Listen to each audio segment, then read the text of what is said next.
Allez, montez sur le tapis. Mettez en place votre cellule.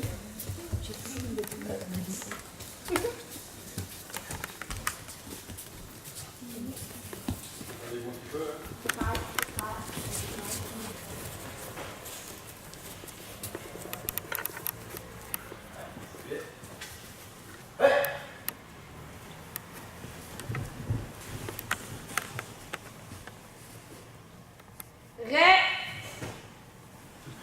Allez, donc on va faire une petite mise en train, comme d'habitude.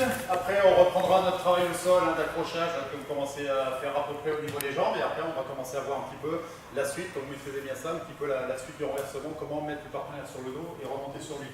D'accord? Ensuite, les techniques de vous, on reprendra notre enchaînement, on s'auto-garie, Isaguruma, et ça va être de l'autre côté. Hein, puis après, on terminera comme d'habitude par un petit peu de randonnée, un petit peu d'opposition, puis bien sûr, petit jeu pour finir si ça se passe bien. Ok? Pour commencer, vous partez en trottinant autour du tapis, Hajime. Faites une prise en train d'abord pour trottiner, se réveiller un petit peu. Et après, on va faire quelques relais.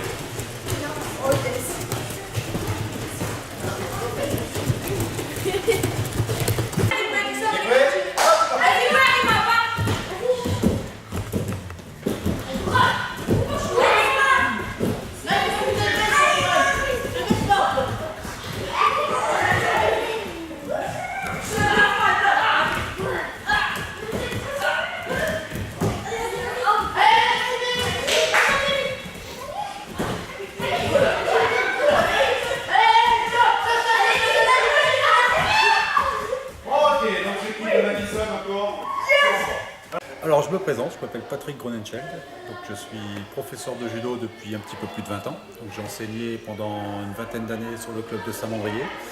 J'ai commencé à enseigner sur la Garde il y a 6 ans, 7 ans déjà, et depuis 2 ans je m'occupe plus exclusivement du club de la Garde. Saint-Mandrier, j'ai transmis à quelqu'un d'autre.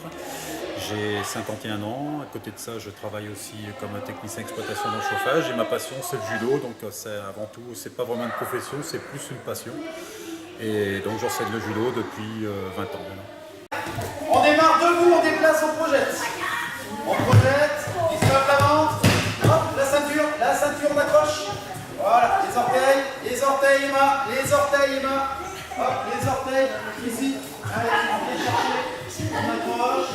Voilà, à côté, là, ici, on passe la jambe derrière, et là, s'il faut, on fait un petit sursaut, là, et on termine. Votre jambe, elle doit être en l'air pratiquement quand vous terminez. D'accord? C'est un fauchage. Là, vous mettez bien la jambe sur la sienne. Là, et on fauche. On s'auto-garie. D'accord? Ensuite, déséquilibre avant. Pour les Isaguruma, même chose, regardez bien. Pensez à la limite que je vais donner. Il est dans le rouge. Je dois aller dans le rouge. Là. Mais je vais dans le rouge en même temps que je vais en déséquilibre. Je le fais tomber dans le jaune.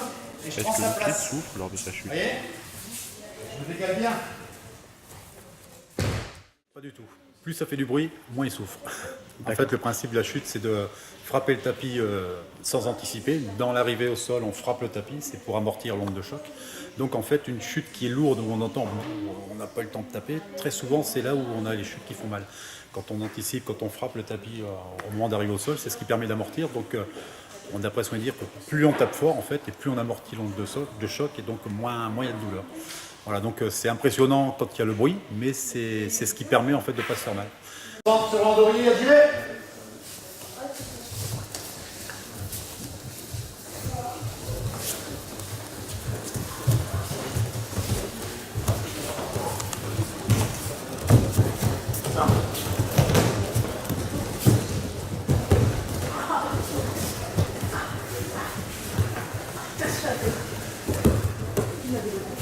Anthony Antouli. D'accord. Alors, depuis quand faites-vous du judo? Ça fait 11 ans que je fais du judo. Toujours dans le dojo? Oui. J'ai pas changé de dojo. Bien. Qu'est-ce qui vous a poussé à aller vous inscrire en... J'y suis allé de moi-même, je voulais voir un peu comment ça se passait. Et ça m'a plu de voir comment ça se passait. Et donc ça m'a poussé à y aller. Et qu'est-ce qui a fait que ça vous a plu à ce point que vous êtes resté La pendant 11 ans? convivialité, tout le monde se connaît. Il n'y a pas de groupe en fait, on est tous ensemble, on s'entend bien tous ensemble.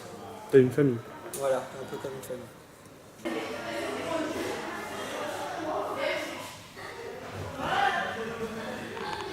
Pensez-vous que le code moral du judoka est respecté dans ce... Oui, il est respecté. Très bien.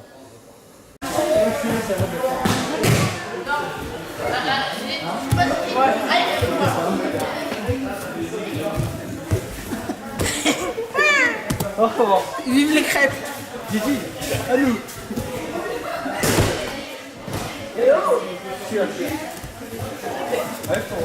Non. C'est sûr, c'est avec Gigi en fait.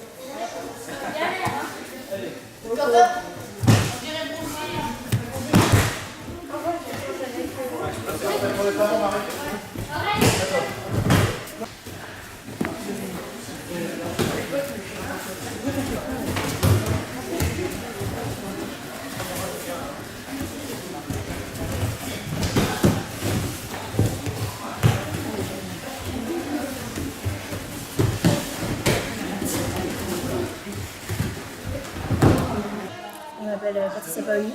Très bien. Depuis combien de temps faites-vous du judo dans ce dojo?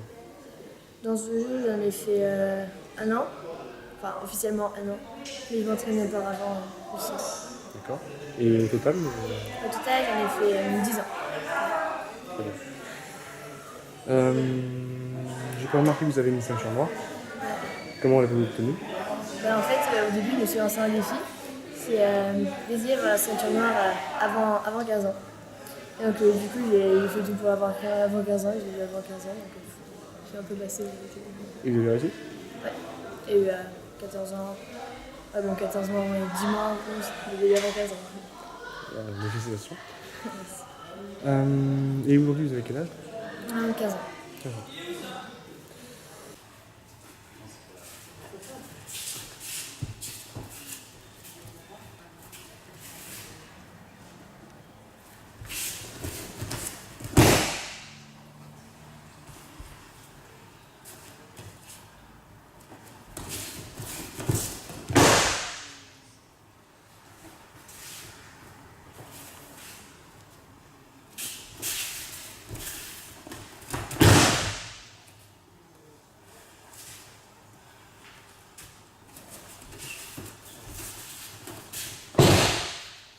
Alors, donc les deux qui sont passés tout à l'heure en démonstration de kata, donc on a une élève, donc Patricia, qui a servi d'uke, donc uke c'est le partenaire, donc en démonstration au judo.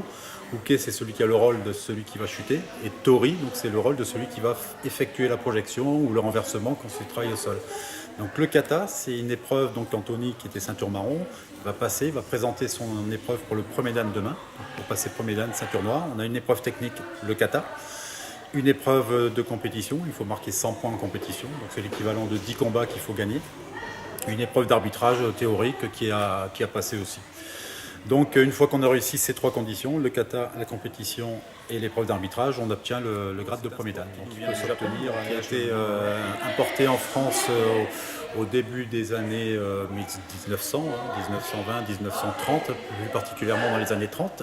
Donc c'est amené en France par maître Jigoro Kado, qui était le créateur du judo en 1880-90, dans ces eaux-là. Et donc comme ça vient du Japon, on a gardé tout ce qui est la tradition, le salut, donc c'est un rituel qui est très, très japonais. Donc, on utilise les mots de japonais donc, pour indiquer aux enfants mate par exemple, ça veut dire arrêter, hajime, ça veut dire commencer. On utilise quelques petits mots comme ça couramment, mais on ne maîtrise pas la pratique du japonais quand même pour autant. C'est quelques mots qu'on apprend. Les noms des techniques sont en japonais, donc on apprend quelques mots comme ça, un petit vocabulaire qui est adapté au judo, comme les termes de boxe sont adaptés, ça vient des pays anglais, on utilise des termes anglais pour les sports anglais, les sports japonais, on utilise des termes japonais. Ouais. Pour un couple mix. J'attendais.